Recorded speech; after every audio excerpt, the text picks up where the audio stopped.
First of all, on behalf of Father Morin, who is now safely ensconced back home up north with his family for the holiday, I want to offer all of you our wishes and prayers for a very happy Thanksgiving.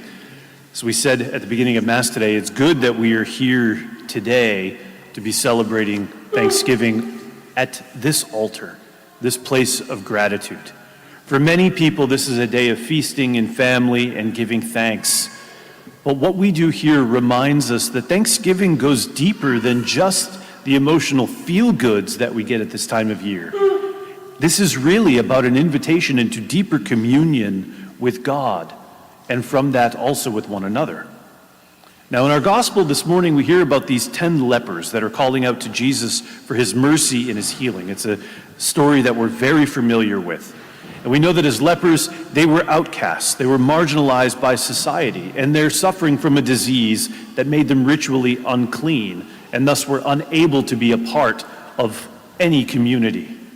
But in a moment of grace, Jesus, we are told, hears their cries, and he's moved with pity for them, and he heals them. And yet it's only one of them, the Samaritan, the outsider among the outsiders, who returns to give thanks. And Jesus calls this out. He said, I healed 10 of you. Only one comes back? Where are the other 9? In these words, we hear the echo of his invitation, a deeper invitation. Thanksgiving is not just about receiving good things and being grateful for them. It's about returning to the one who has given them to us, to offer him praise and gratitude, yes, but also to give our love in return. It's beautiful that we're here today, because the Eucharist, as we know, is the greatest source, sign, and realization of our thanksgiving, of our returning to God. We know that the word Eucharist means thanksgiving itself, and we gather every day of the week, and of course on Sundays as well, in a particular way, to offer this sacrifice, this thanksgiving of the Son to the Father, recognizing that in this great act of thanksgiving, Christ reconciles his people to himself and offers all of us to the Father. And this works because you and I give him our hearts. We are not able to give thanks to the Father except through the Son. And it's particularly through coming to Mass, through offering this thanksgiving with the Son, that this great offering is made. Coming to Mass is a response. It's an act of thanksgiving on our part. And it's not just about coming in here week after week or even day after day and thanking God for the particular blessings in our lives, although we do that and we should be mindful of them. We recognize that we come here because we have to return to the one who has given us all things, life, existence, mercy, grace, and love. Now, the leper who returned to Jesus today didn't simply say thank you in words. I mean, he could have found a Hallmark card to say that, if that's what all of this was about, right? No, he came back, and what did he do? He fell at the feet of Jesus, praising God in a physical, tangible way.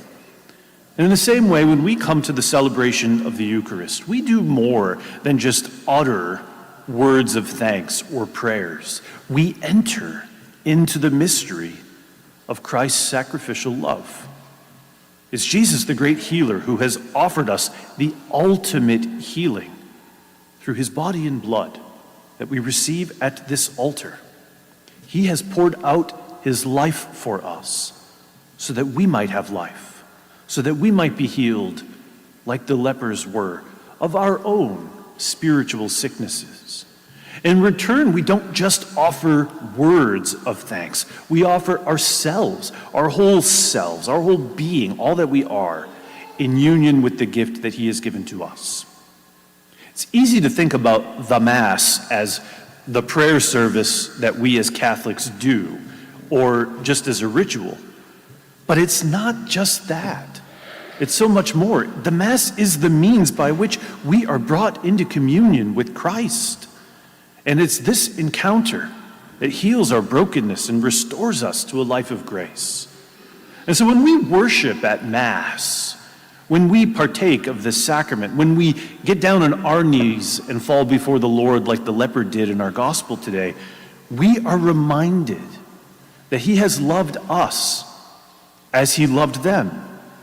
And he does for us what he did for them. He cleanses us and restores us and makes us whole. And in our thanksgiving, we return to him and going at his command into the deeper union with him that he wants to have for us, just as that Samaritan leper did. His gratitude, though, wasn't just a one-time gesture. It can't be. It's got to be an ongoing, daily, every moment of every day recognition of the great gift that he received.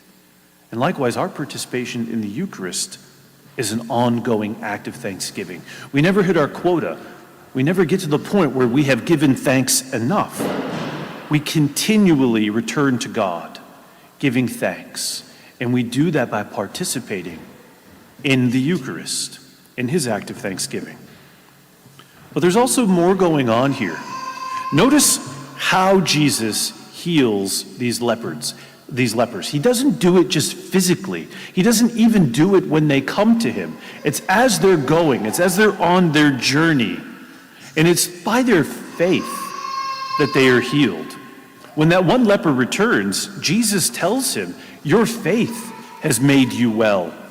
So there is a correlation between our being restored to wholeness, to being healed, to receiving grace and mercy, and our willingness and our desire to trust in the only one who can do this for us.